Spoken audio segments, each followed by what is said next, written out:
Era el año 1961. El lugar, un pequeño pueblecito en las montañas cantábricas del norte de España, llamado San Sebastián de Garabandal. 300 personas vivían allí, al pie de la montaña, en unas 80 casas de piedra. Este pueblecito está totalmente aislado de los demás de la región y es muy primitivo. Las casas carecen de agua corriente y la única fuente de calor es una estufa en la cocina. Solo hay electricidad durante unas pocas horas de cada noche. Las comodidades del mundo moderno, como televisiones y coches, simplemente no existen aquí. De hecho, no hay ni un solo motor en todo el pueblo. La gente se las arregla para ganarse la vida con la ganadería, teniendo que caminar a horas hasta llegar a los pastizales en lo alto de las montañas. Toda la familia participa en el trabajo, que consiste principalmente en recoger la hierba que luego se utiliza como alimento para los animales durante los crudos meses de invierno.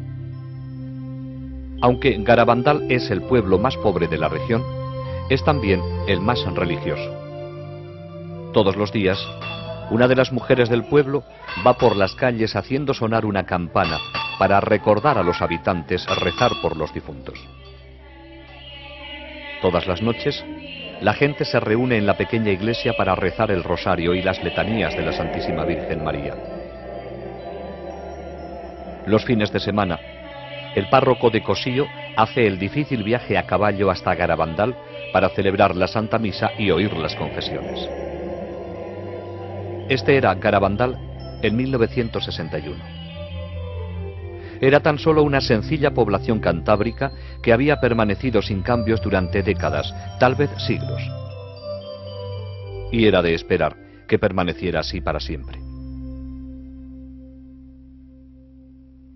Estas 4 niñas eran tan típicas como todas las demás del pueblo y vivían felices en su montaña. Conchita González, de 12 años. Maricruz González, de 11.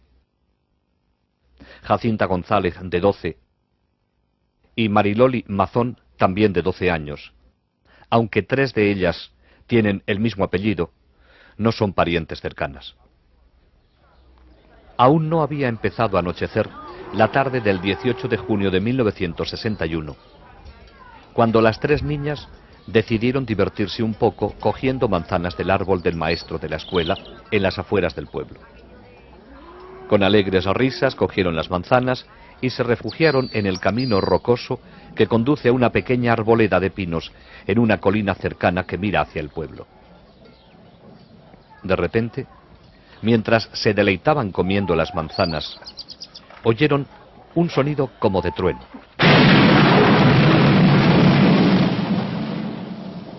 Comenzaron entonces a sentirse mal por haberlas cogido sin permiso. De repente, Conchita echó la cabeza hacia atrás y sus ojos se quedaron mirando fijamente hacia arriba. Al verla así, las otras empezaron a gritar. Estaban a punto de correr a sus casas para avisar a sus madres, cuando les ocurrió lo mismo a ellas. Un ángel, rodeado de una luz brillante, estaba ante ellas. Parecía un niño de 9 años, pero al mismo tiempo parecía estar dotado de una fuerza invencible. Tan rápido como había aparecido, desapareció, volviendo las niñas a su estado normal. Temblando por la experiencia, las 4 corrieron a la iglesia del pueblo.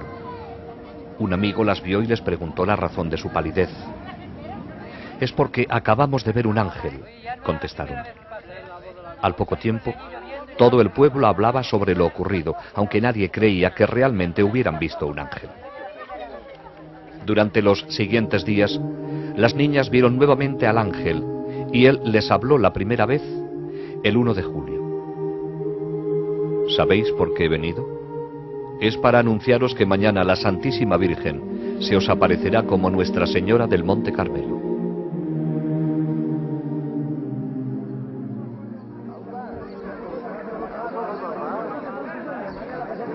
Para entonces, la noticia de las apariciones se había extendido a los distritos vecinos y el día 2 de julio una gran multitud esperaba la aparición de la Virgen María. alrededor de las 6 de la tarde, las niñas se encontraban en el lugar acostumbrado de las apariciones cuando cayeron repentinamente de rodillas sobre las piedras. Dentro de una luz brillante, vieron a una hermosa mujer entre dos ángeles y en uno de ellos reconocieron al mismo que habían visto anteriormente. Más tarde, se enteraron de que era nada menos que San Miguel Arcángel. Arriba y hacia la derecha, vieron un gran ojo dentro de un triángulo, que las niñas llamaron el Ojo de Dios. Las niñas hablaron con su visión, sin el menor temor. Hablaban de sus familias, de los sacerdotes que estaban allí y del trabajo que hacían en casa o en los campos. La señora sonreía. Conchita dijo que era como hablar con su madre después de que hubiera estado lejos durante un viaje y acabara de regresar.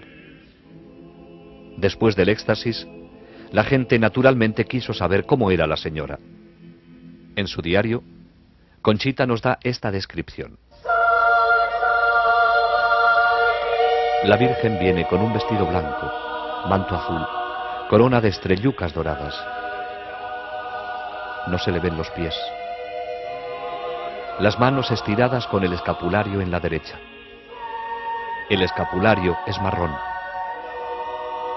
El pelo largo, color castaño oscuro ondulado, la raya en medio, la cara alargada, la nariz alargada y fina, la boca muy bonita con los labios un poquito gruesos. El color de la cara es trigueño, más claro que el del ángel, diferente a la vez, muy bonito. Una voz muy rara, no sé explicarla. No hay ninguna mujer que se parezca a la Virgen, ni en la voz ni en nada.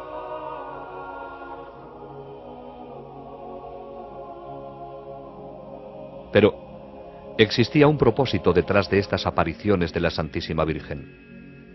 Quería utilizar a estas sencillas y simples niñas para llevar un importante mensaje a toda la humanidad. Pero siendo la madre amorosa y tierna que es, lo hizo a su propia manera.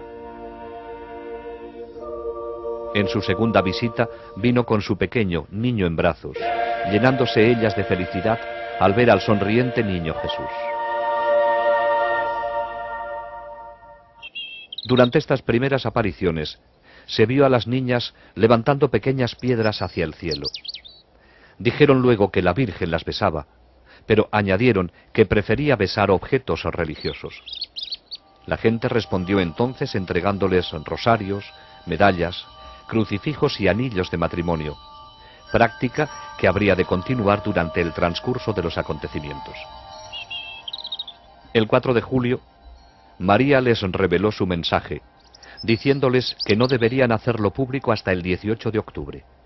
La verdadera naturaleza de las apariciones debería ser establecida primero para que el mensaje pudiera ser creído.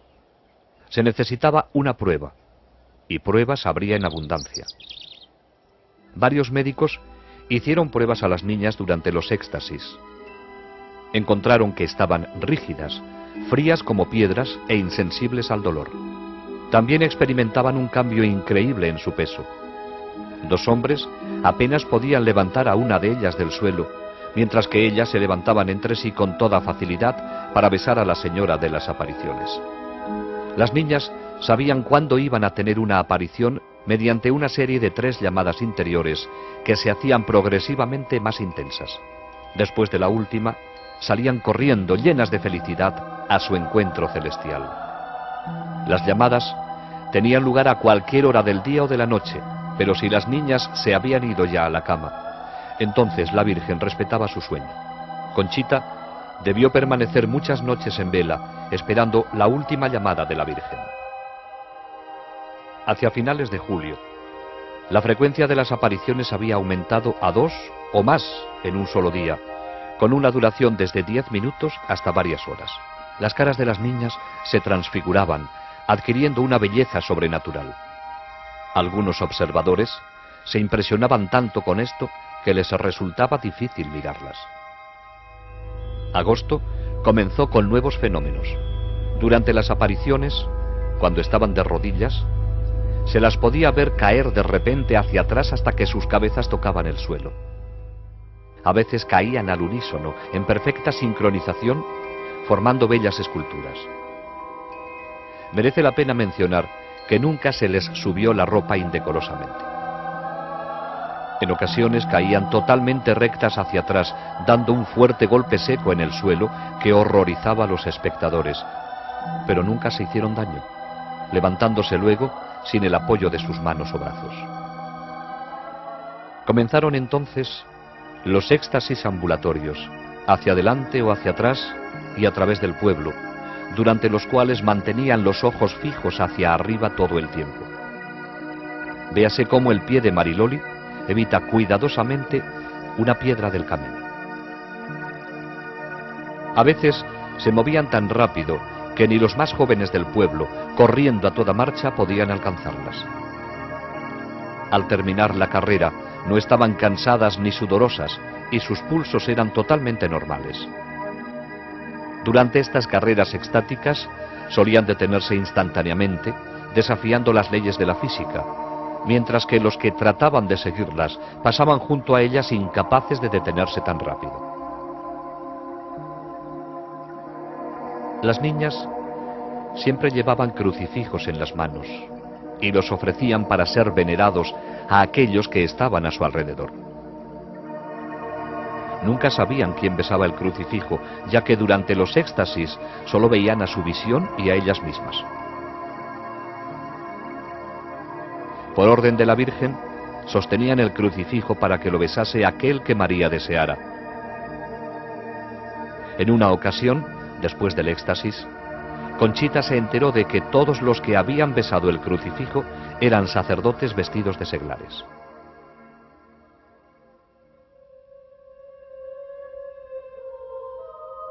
Entre los muchos sacerdotes que subieron a Garabandal a estudiar los acontecimientos, había un sacerdote jesuita, el padre Luis Andreu.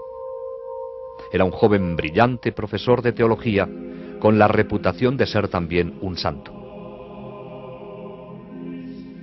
El padre Andreu estuvo muy escéptico durante su primera visita, pero después de estudiar muy de cerca a las niñas en éxtasis, se dio cuenta de que algo muy serio estaba ocurriendo allí.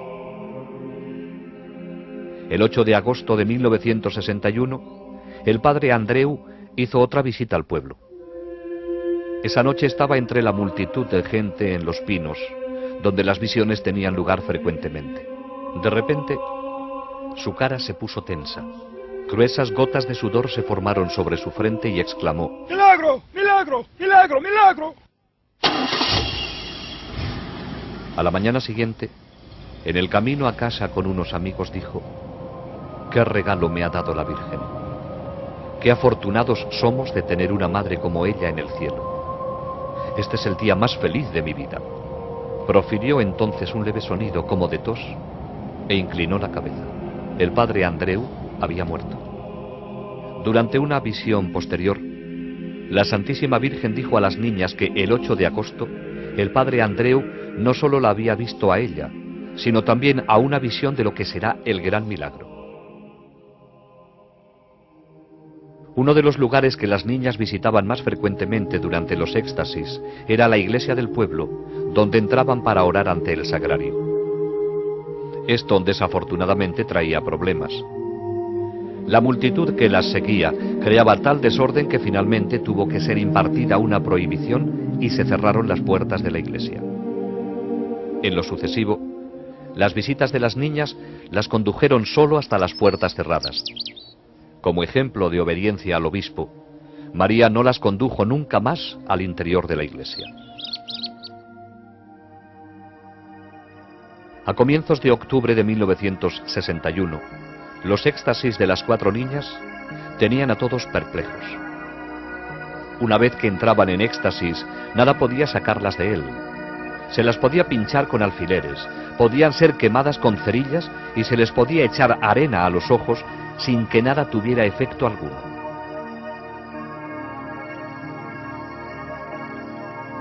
Las poderosas luces de las cámaras, disparadas a corta distancia, no las hacían parpadear.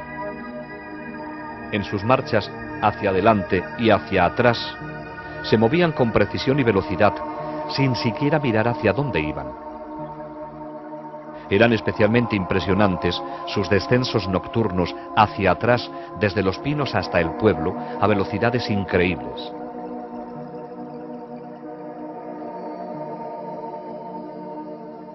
Las niñas devolvían los objetos religiosos a sus dueños sin equivocarse nunca, y lo hacían sin mirar a la persona o al objeto. Estos objetos eran generalmente apilados sobre una mesa en casa de una de ellas, cuando no estaban allí. En ocasiones, los rosarios y las medallas con cadena se enredaban. Pero esto no era problema. La niña en éxtasis cogía los objetos de la mesa y los levantaba hacia la aparición, separándolos luego con toda facilidad en sus manos. Entonces tomaba el objeto recién besado por María y, con los ojos fijos en la visión todo el tiempo, pasaba a través de la multitud hasta encontrar a su dueño. Era una experiencia conmovedora para la persona que se le entregara su rosario, medalla o anillo de matrimonio de esa forma misteriosa. Muchos lloraban, algunos se desmayaban.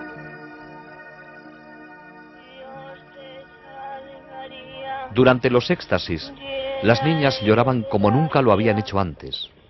Oigamos una grabación original de dos niñas rezando el Ave María, mientras contemplaban a aquella persona a quien está dedicada esta antigua oración. Y bendito es el fruto de tu vientre, Jesús. Santa María, Madre de Dios, ruega por nosotros pecadores, ahora y en la hora de nuestra muerte. Amén. Cantaban himnos que no habían aprendido, y con la ayuda de María componían canciones bellísimas. Oh Virgencita del Carmen, cuánto gusto nos has dado con aparecerte a nos con tu niño tan salado.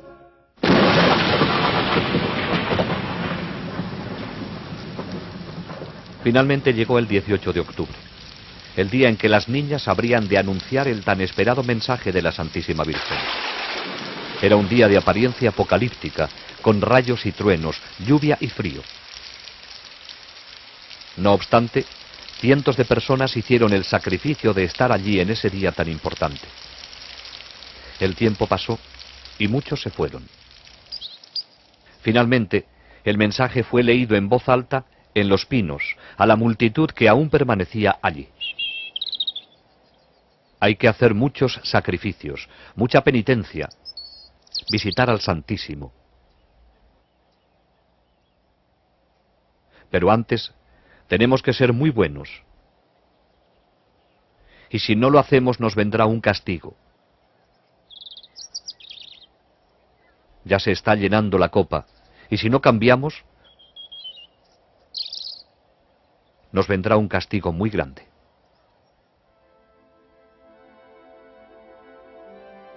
Muchos se alejaron decepcionados, habiendo esperado algo más. Pero ese fue el mensaje, corto y al grano. La más amorosa de las madres acababa de decirles a sus hijos, en un lenguaje claro y sencillo, lo que deberían hacer para evitar un castigo de Dios que sobrepasaría cualquier cosa que el hombre pudiera concebir.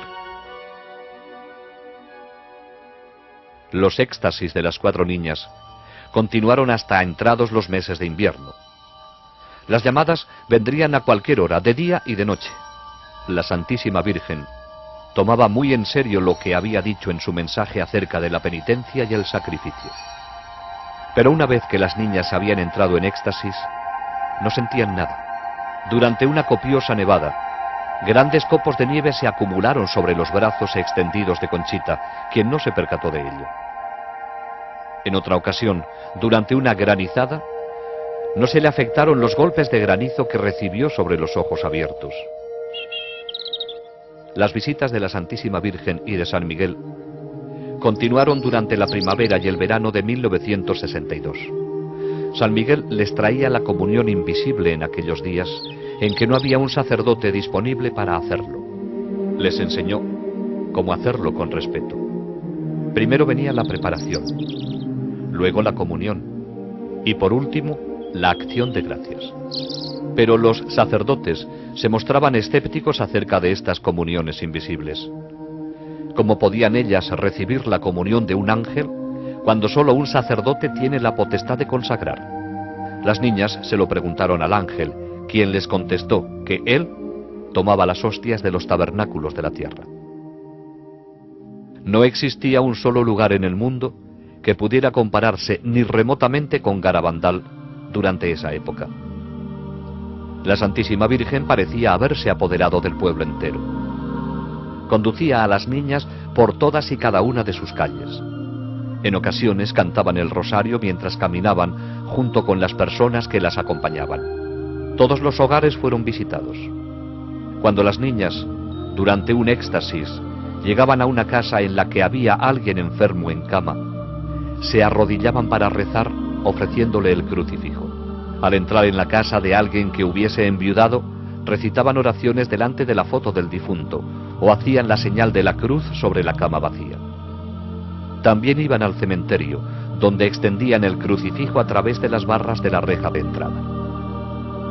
Acontecimientos de la mayor importancia se estaban desarrollando en esta pequeña población española.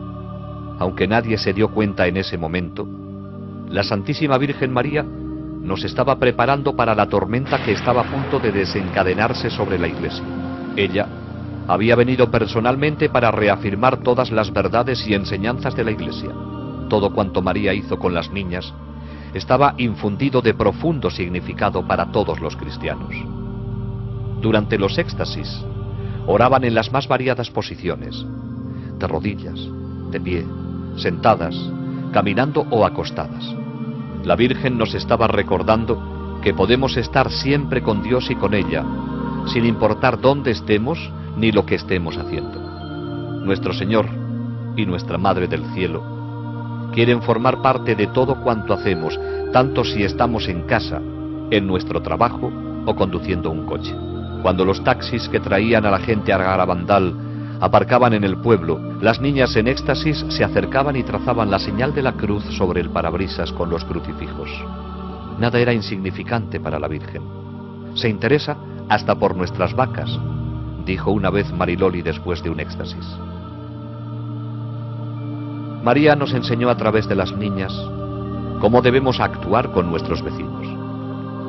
Si una de las niñas perdía un zapato durante las caminatas por el escabroso terreno, la Virgen le pedía a otra que se lo pusiese. A veces, las niñas se separaban mientras iban en éxtasis por el pueblo. Al encontrarse de nuevo en otro lugar, se abrazaban todavía en éxtasis. Siempre que caminaban juntas en éxtasis, lo hacían tomadas de la mano o del brazo.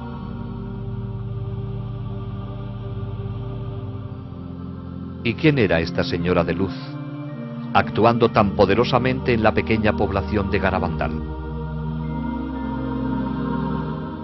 Aquellos que nunca lo entendieron claramente han debido tan solo fijar su mirada en la figura sobre la cruz que ella les ordenaba ofrecer a los presentes. Ella era la Madre de Cristo con un solo deseo: llevarnos a todos hacia su Hijo Jesús, el Salvador de la humanidad. ¿Es María la madre solo de los católicos? En una ocasión, un protestante se acercó a Conchita.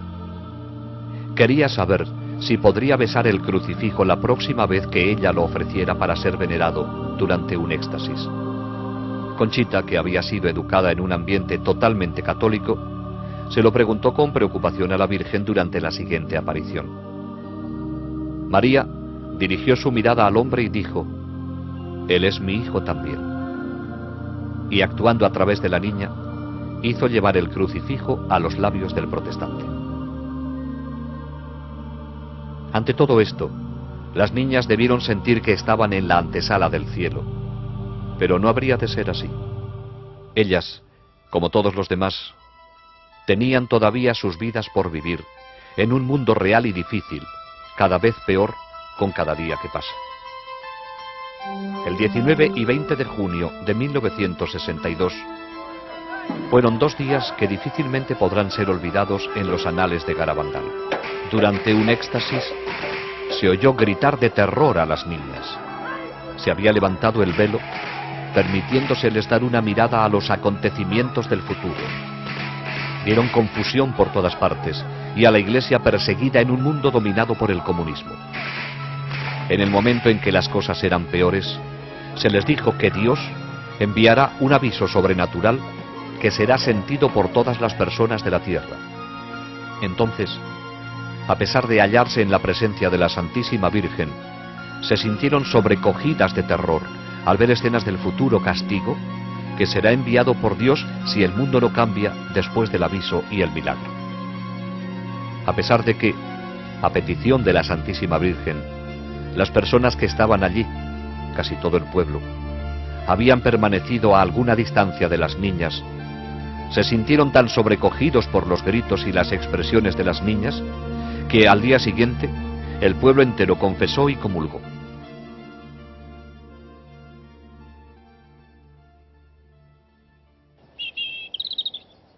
Durante algún tiempo, las niñas habían suplicado a la Santísima Virgen y a San Miguel obrar un milagro para convencer a aquellos que aún no creían. Finalmente, San Miguel dijo a Conchita que, en un día específico, según lo había determinado la Virgen, la comunión invisible que ella recibía se volvería visible sobre su lengua. Conchita lo llamó alegremente milagruco, ya que ella pensaba que la hostia que recibía era siempre visible. Varios centenares de personas se encontraban en el pueblo cuando, finalmente, llegó el día anunciado por Conchita con 15 días de anticipación. Pero la espera fue larga y cansada. Muchos se descorazonaron y se fueron. Entonces, alrededor de la 1:30 de la madrugada del 19 de julio, Conchita salió de su casa en éxtasis, dio la vuelta a la esquina y, con la multitud apretándose contra ella, cayó de rodillas en una calle vecina. Conchita sacó entonces la lengua. Aquellos que estaban a poca distancia de ella afirman que estaba vacía. De repente, más rápido de lo que puede detectar el ojo humano, una hostia blanca y brillante se materializó sobre la lengua de la niña. Un hombre de negocios de Barcelona, con una cámara de cine prestada y sin más iluminación que la que le prestaba una linterna de pilas, rodó algunas escenas mostrando la hostia sobre su lengua. Era este un milagro anunciado con anterioridad y registrado en una película que servía de prueba de la autenticidad de los acontecimientos de Garabandal. En octubre de 1962, a 1400 kilómetros de Garabandal, comenzaba a desarrollarse otro suceso de profundas repercusiones dentro de la Iglesia, sin precedente en tiempos modernos. El Papa Juan XXIII había dado comienzo al Concilio Vaticano II. Surgió entonces la pregunta natural: ¿existía alguna relación entre este acontecimiento eclesiástico monumental y los maravillosos hechos que estaban ocurriendo en un pueblecito del norte de España? La respuesta es un contundente sí, aunque el completo significado de esta relación solo podrá ser comprendido en el futuro. Durante un éxtasis se oyó a Conchita repetir las palabras de la Virgen: el concilio será el más grande de todos, será un éxito. A lo que respondió Conchita: qué bien, así te conocerán mejor y estarás más contenta. Hacia enero de 1963, Mariloli, Jacinta y Maricruz habían cesado de tener apariciones. Solo Conchita continuaba teniéndolas, aunque eran cada vez menos frecuentes. Sin embargo, por esta época, Conchita y Mariloli comenzaron a tener locuciones internas. Una locución es una voz interior que no va acompañada de una visión externa. En 1947, Joe Lo Mangino Perdió el sentido de la vista y el olfato en un absurdo accidente que le cercenó los nervios olfativo y óptico. Después de un largo periodo de tiempo, logró surgir en 1961 como un exitoso hombre de negocios, aunque agotado por el exceso de trabajo. Su médico le sugirió que se tomara unas vacaciones en Europa. Así que salió de casa en Lindenhurst, Nueva York, para visitar a su tío en el sur de Italia. Joey no era muy religioso en aquel entonces, y solo gracias a la insistencia de su tío accedió a hacer un largo viaje en coche hasta San Giovanni Rotondo, donde vivía Padre Pío. Este fraile franciscano, con las llagas de Cristo en sus manos, pies y en el costado, era considerado como un santo viviente. Joey no había previsto ningún encuentro personal con él. Sin embargo, al terminar la misa, se encontró en una habitación con otras personas esperando la bendición del Padre cuando pasara por allí. Al entrar el Padre Pío en la habitación, Joey se arrodilló para recibir su bendición. De repente, oí a la gente arrodillarse sin saber lo que pasaba. Padre Pío colocó sus brazos sobre mí y me besó en la frente. Me dijo: Joey, estoy muy contento de verte. Mi tío me dijo luego que era Padre Pío quien me había abrazado. Yo no sabía qué decir, porque nadie sabía que yo iría allí a verle, ni siquiera yo mismo.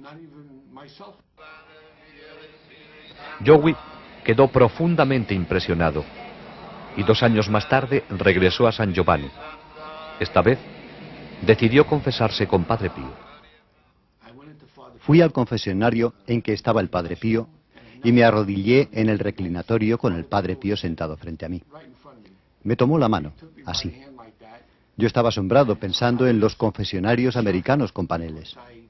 Entonces, estando de rodillas, con mis manos entre las del Padre Pío, me dijo en italiano: Joey, confiésate.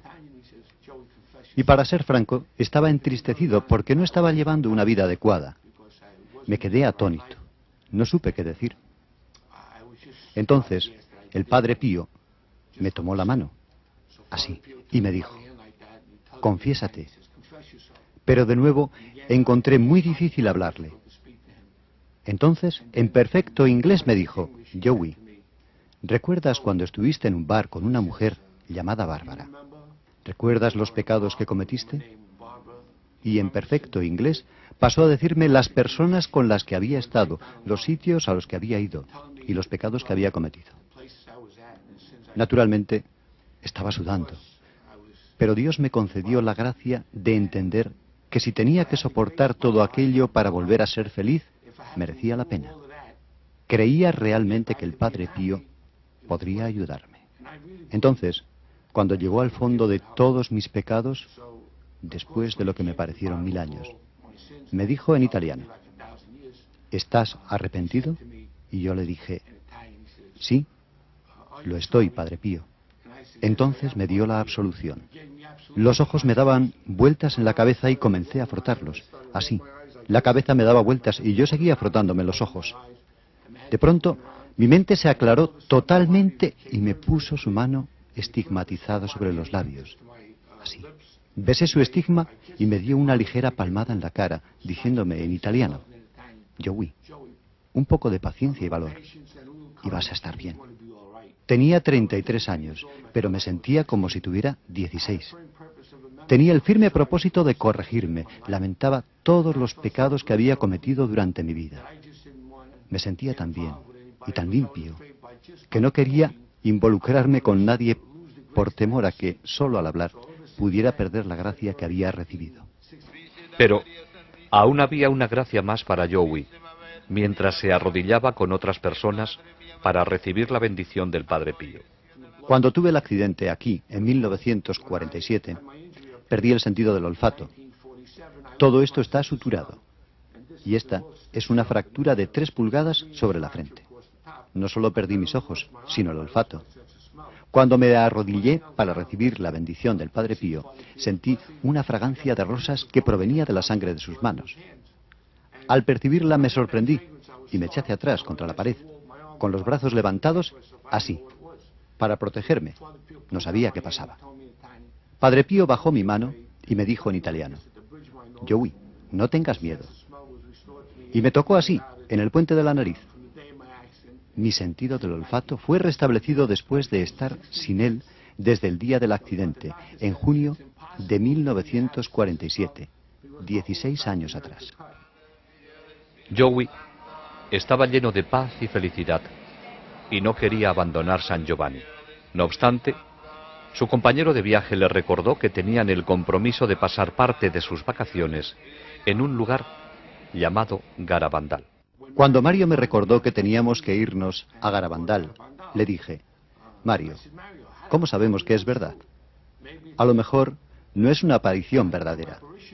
Tal vez es un truco del demonio para hacerme perder las gracias que acabo de recibir. Preguntémosle a Padre Pío. Entonces él dijo: ok. Siempre habíamos tenido una magnífica acogida por parte de los religiosos con los que residía Padre Pío, así que fuimos donde estaban ellos y les dije: quisiera hablar con Padre Pío, ¿es posible? Y el religioso dijo: oh sí, Joey. Hicimos las maletas y volvimos más tarde, ese día, para encontrarnos con Padre Pío en el claustro.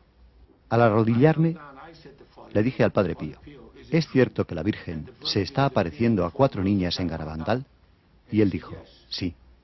Dije entonces: Padre Pío, ¿debo ir allí? Y él dijo: sí, ¿por qué no? Y así es como ocurrió. Debido a que Padre Pío me aseguró que la Virgen se estaba apareciendo allí, dándome su autorización para ir, no tuve miedo y fui. La primera de muchas visitas de Joey Lomangino a Garabandal fue en febrero de 1963. En aquellos días, especialmente durante el invierno, una de las únicas formas de llegar al pueblo era en carreta de bueyes. No pasó mucho tiempo antes de que Joey se encontrara y conociera a las niñas a quienes la Virgen se había aparecido, quedando inmediatamente impresionado por su sencillez y sinceridad. Conchita habría de convertirse en una buena amiga. Joey se quedó también impresionado por el mensaje y sintió la necesidad de hacerlo conocer. Sin embargo, se sentía impedido por su ceguera. Me dije: ¿qué puedo hacer para hacer conocer al mundo al Padre Pío y el mensaje de Garabandal? ¿Qué puedo hacer? ¿Qué puede hacer un ciego? Nunca estuve en una obra de teatro en el colegio de lo tímido que era. Joey regresó a casa. Tenía un álbum de fotos de Padre Pío y de las 4 niñas en éxtasis, con explicaciones en relieve bajo cada foto. Visitaba las casas de sus amigos y familiares, dándoles explicaciones sobre el famoso estigmatizado y sobre los hechos admirables que estaban ocurriendo en Garabandal. De esta pequeña semilla habría de surgir un apostolado a través del mundo entero.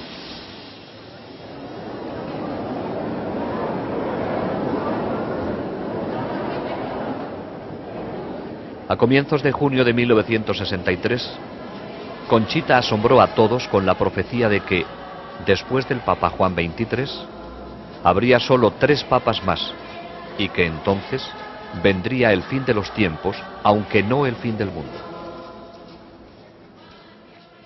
El 19 de marzo de 1964, día de la fiesta de San José, Conchita tuvo una locución en Los Pinos durante la cual la Virgen le dijo que el día del gran milagro, Joey Lomangino recuperaría la vista para siempre. El 18 de julio de 1964, Conchita tuvo otra locución, en la cual le fue dicho que al día siguiente del gran milagro, el cuerpo del padre Luis Andreu sería encontrado incorrupto en su tumba. Enero de 1965. Comenzó para Conchita con un éxtasis de 2 horas en Los Pinos, durante el cual la Virgen le reveló la naturaleza del aviso que será enviado por Dios para purificar al mundo en anticipación al gran milagro que le seguiría. También le dijo que, debido a que el mundo no había respondido a su primer mensaje, por intercesión de San Miguel, daría un segundo y último mensaje el día 18 de junio de 1965. Miremos ahora Los grandes acontecimientos profetizados en Garabandal. Primero vendrá el aviso. Será visto en el cielo y luego sentido interiormente por todos en la tierra. Nadie escapará a él. En algún momento, en un futuro no muy distante, cuando el mundo se encuentre en medio del caos, todo se suspenderá. Durante ese momento, todos verán el mal que han hecho y el bien que han dejado de hacer. Será muy doloroso. La gente preferiría morir antes que soportarlo. Pero no causará daño físico. Si alguien muriese, sería solo como resultado del shock recibido. El aviso servirá de purificación para corregir la conciencia del mundo y prepararlo para el gran milagro. El milagro tendrá lugar en los 9 Pinos. Ocurrirá un jueves a las 8:30 de la noche, entre el 8 y el 16 de marzo, abril o mayo. Conchita conoce la fecha y la anunciará al mundo con 8 días de anticipación. Será el día de un mártir de la Eucaristía y coincidirá con un gran acontecimiento de la Iglesia. Todos aquellos que estén en el pueblo o sus alrededores lo verán. Los enfermos que estén presentes se curarán. Los pecadores se convertirán y los incrédulos creerán. Como resultado del milagro, Rusia se convertirá. Después del milagro, quedará una señal sobrenatural visible y permanente que perdurará hasta el final de los tiempos.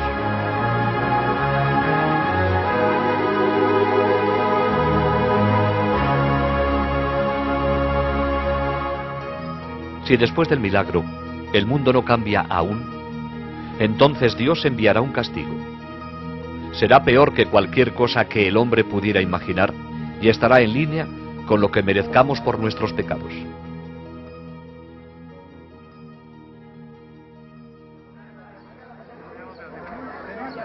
El 18 de junio de 1965, miles de personas llenaron la pequeña población de Garabandal para presenciar el éxtasis de Conchita y oír el segundo y último mensaje de la Virgen. De nuevo tendrían que esperar. Ya tarde, siendo de noche, Conchita entró en éxtasis. Ofreció el crucifijo a 3 personas para que lo besaran. San Miguel le dio entonces el mensaje de la Santísima Virgen. Como no se ha cumplido y no se ha hecho conocer al mundo mi mensaje del 18 de octubre, os diré que este es el último. Antes, la copa se estaba llenando. Ahora está rebosando. Muchos cardenales, obispos y sacerdotes van por el camino de la perdición, y con ellos llevan a muchas más almas. A la Eucaristía cada vez se le da menos importancia. Debemos evitar la ira de Dios sobre nosotros con nuestros esfuerzos.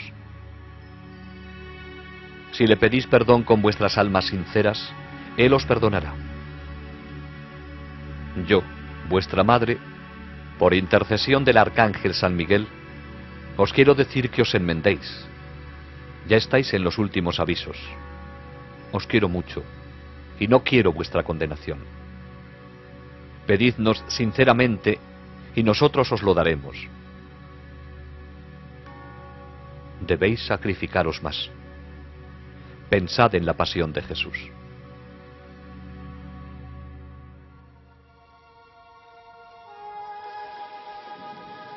El 13 de noviembre de 1965 fue un día de alegría y tristeza a la vez para Conchita. La Virgen se apareció con el niño, pero habría de ser por última vez en Garabandal. Como ya se ha indicado, esta sería una aparición especial para besar objetos religiosos de los que Conchita tenía muchos. Después de besarlos, la Virgen dijo: a través del beso que he dado a estos objetos, mi hijo hará prodigios. Distribúyelos a otros. Háblame, Conchita. háblame de mis hijos. A todos los cobijo bajo mi manto. Esta será la última vez que me veas aquí, pero siempre estaré contigo y con todos mis hijos. Conchita, ¿por qué no vas a visitar a mi hijo al sagrario? Él te espera día y noche. Conchita le dijo, soy tan feliz cuando los veo. ¿Por qué no me llevas contigo al cielo ya?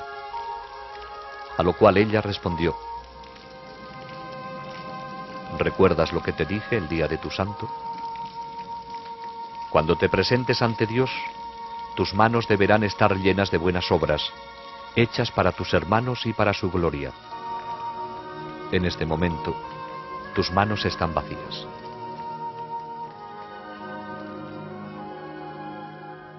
Todo había terminado.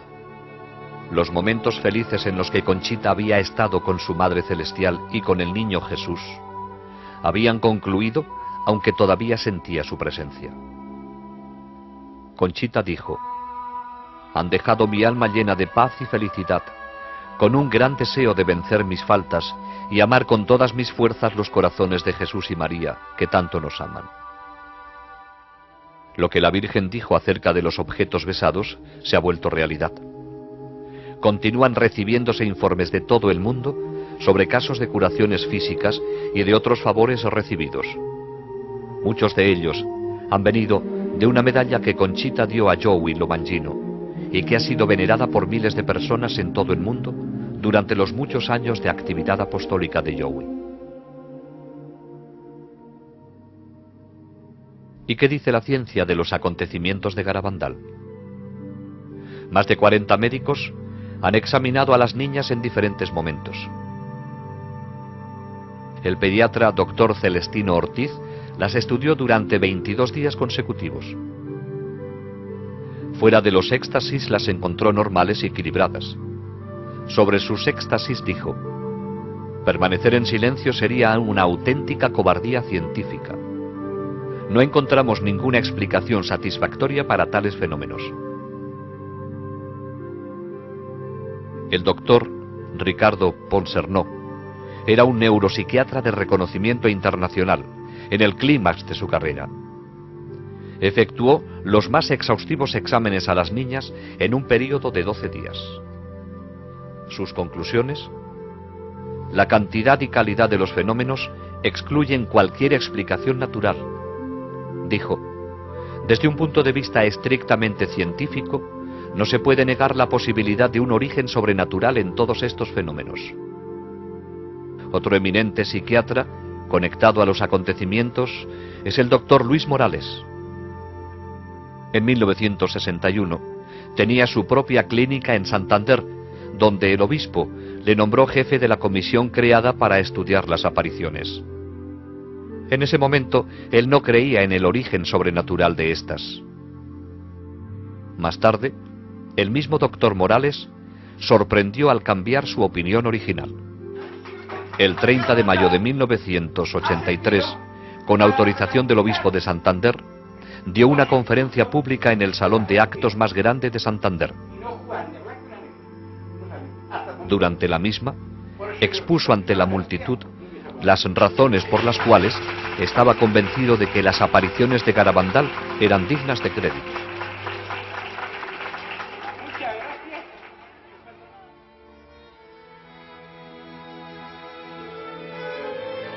Desde los primeros días de las apariciones, las niñas quisieron ingresar en la vida religiosa.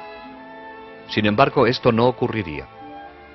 Durante su estancia en el colegio de las Carmelitas Misioneras en Pamplona, Conchita tuvo una locución de Jesús, durante la cual le dijo que no era su deseo que fuera religiosa, sino que debería permanecer en el mundo para hablar de María.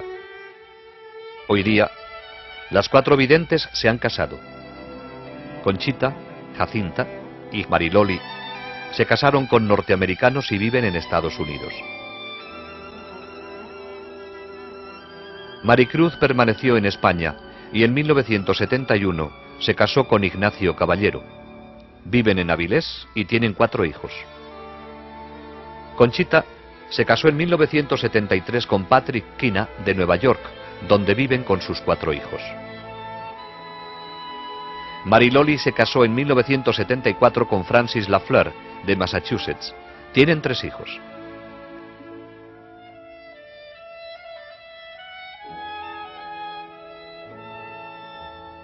Jacinta se casó en 1976 con Jeffrey Moynihan, de la Marina de los Estados Unidos.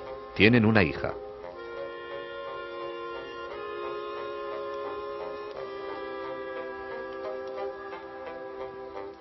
Joey Lomangino sorprendió a todos cuando se casó con Marilyn Luther, de Michigan, en 1977.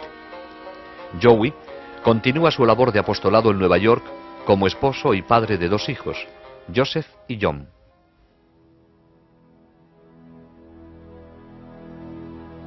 El principal propósito de la Santísima Virgen al aparecerse en Garabandal fue entregar un mensaje. Pero además de este mensaje, hizo un énfasis tan especial en otros puntos que estos llevan mensajes implícitos en sí mismos.